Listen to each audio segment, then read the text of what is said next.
guys believe I'm just here to rotate the tires? Having Dwayne Johnson star as Alex Decker really made sense. We wanted the character of Alex Decker to have a dark side and a light side. So I get to steal a car and make a hit? Must be my lucky day. When you look at Dwayne and his personality and the way he portrays himself in movies, it really fit the character. He's really the perfect Alex Decker. He's an ex-fighter pilot who now works for the government, and he's the best of the best. He is a spy hunter. Dwayne's a madman, and I mean that in the most sincere way. Well then, looks like I'll just be kicking your ass in a more hands-on style. He's always gone above and beyond what we've asked him to do and really tried to understand and be part of the process. I love doing motion capturing work because as a gamer myself, it's great to make sure that, you know, the person who they're playing and who they're depicting is that real person. And I love that. Right? I do look cool, right? Yeah. Super. Okay, great. When we started the session, we had a very distinct list of stuff that we needed to accomplish. Once we got through that list, that's where Dwayne's personality, that's where his passion really came through. We had this test dummy named Fred that Dwayne got to interact with, and he really started trying to find ways to put as much pain on Fred as possible. How many creative ways can you kill somebody? It sounds really sick, but without, say for example, without a gun, but just hand-to-hand combat. He was like, you know, if I did this, this would probably kill Fred, so this is probably gonna be bitching in the game. And we let him run with it. And he went with it and went with it and went with it, and we really got some good stuff out of him at the end of the day.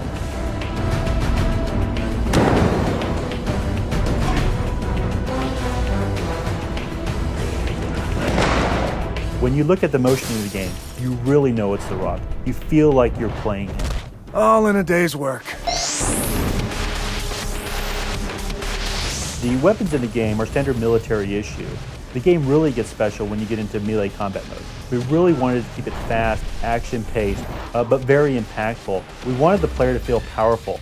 We wanted them to be able to throw players around the room, to knock them down with one punch, to really feel like they were laying the hurt down on the enemy.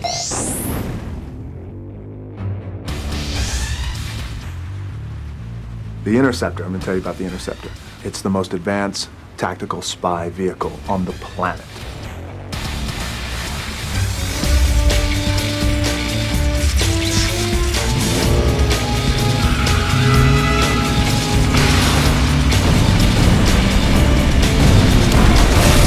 From a car standpoint, it's got the strength of a tank. It's got the speed faster than a Ferrari, and then when it changes into a boat, it's a speedboat. It's the fastest speedboat on water. I mean, it just goes. It's no tugboat.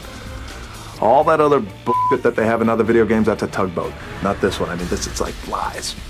And especially when it goes back on the land, turns into a motorcycle. It's incredible. The main goal when we designed this version of the Interceptor was really go back to the old coin-op days of the original, in which there was all this lateral combat going on. You could smash cars off to the side of the road.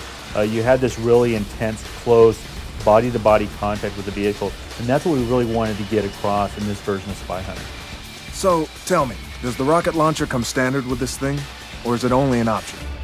One of the most interesting weapons on the Interceptor is the salvo weapon. One of the nice things about the salvo weapon is you're able to target elements or enemies anywhere on the screen, be it a helicopter in the sky, a boat in the water, a turret gun, or a bunkered position on the side of the mountain. You're able to target all those things at once and really keep the gameplay going. The Interceptor is, without a shadow of a doubt, my most viable weapon. It's incredible.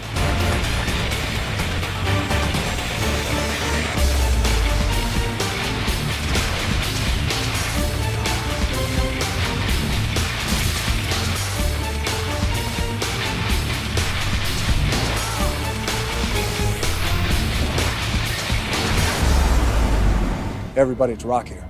Look for me starring as Alex Decker in Spyhunter Nowhere to Run.